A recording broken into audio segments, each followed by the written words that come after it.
was like for me is I first discovered alcohol when I was about 12 or 13. I was invited to this party that my older sisters were throwing, and my parents were going to be there, bunch of friends. It was a big old party in the summer, and it was the summer between sixth and seventh grade. Um, and my mom said, we're going to be there. You're going to be safe. Drink what you want. Just, have a good time. And I couldn't wait to do it again. I couldn't wait to do it again. I wanted that feeling again.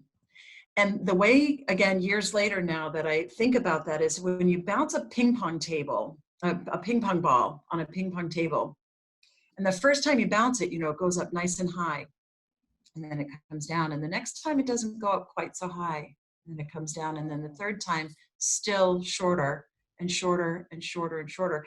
And that's how I think about my drinking. So it started at that young age, and I would drink and drink and drink and drink over the course of decades, trying to get back to that high point of how I felt that night at that party, and never achieving it, and thinking, well, the next time, this solution worked that one time, it's going to work again. So I have a couple of examples in my life, in my adult life, where I thought maybe I should put alcohol down, and I could. And it was no problem. Like, I didn't miss it. I didn't have any cravings. Like, okay, well, clearly I don't have a problem with alcohol because I'm able to put it down when I want to. And then inevitably I would go back to drinking again. And then circumstances would happen, and I would find myself thinking, maybe I'm drinking a little too much again. Maybe I should stop again. Things that, I kept trying to bring to bear my own best thinking and my own power to address this thing. And then that it's almost a feeling of horror when you realize that your very best thinking and your very best capabilities are no match. I found my way to a fellowship where I learned that recovery happens, and went into that full of fear. I was on my own, and this was now the next day, so this was Sunday. Thinking, I walked in the room and thought all of these thoughts about, these people are not like me. That one is, too fat, that one's too thin, that one's too tall, that one's too short, that one's too old, that one's too young. Like, my brain was giving me all these reasons to disassociate myself with the other people in the room. And it was rapid fire. It was just rapid fire. And yet underneath it all, I knew I needed to be there. I knew that I had no solution. And then these people opened their mouths and they started talking.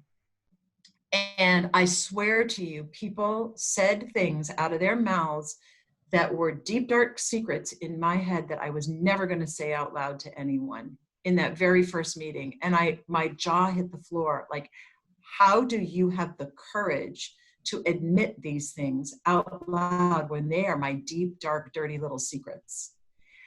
And on the one hand, I felt exposed. And on the other hand, I felt like I had finally found my family, truly. And for my blood relatives who may watch this, this is no disrespect to you, but my blood relatives do not identify with being an alcoholic, and they don't understand. They can't understand, because they're not alcoholics, what it's like to have the mind of an alcoholic and to live every waking moment with alcoholic thinking. But that's my reality. And that's what I did. And it was from there that I found the way to fully engage in the fellowship and in a program of recovery. And in fully engaging, I was led to a solution that works for me. And that solution is finding a power greater than myself that can restore me from insanity to sanity.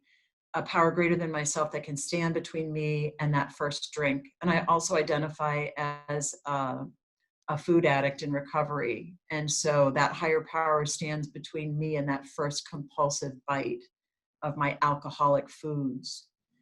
And the whole, remainder of time that I've been in recovery is all about ways to perfect that relationship and to perfect that dependency upon that power, because I know dependency on my own power in this regard does not work.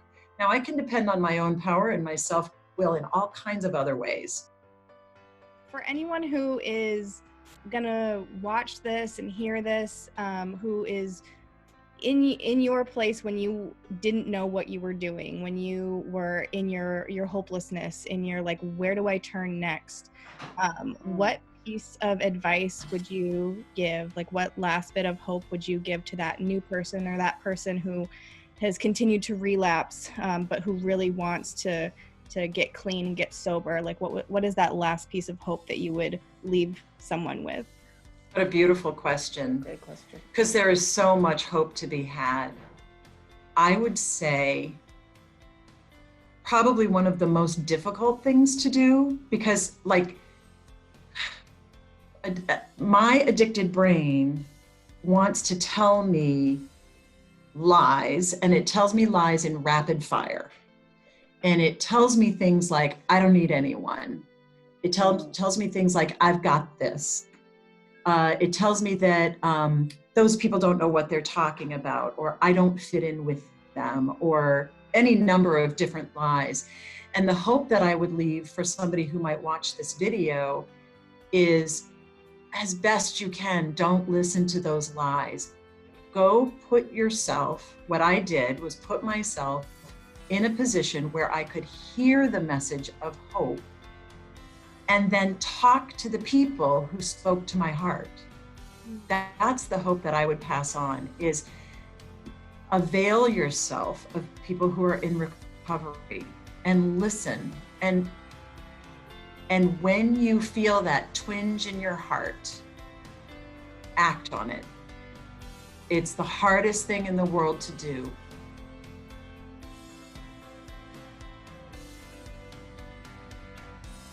Avail yourself of the people who have hope and let them know that you need it.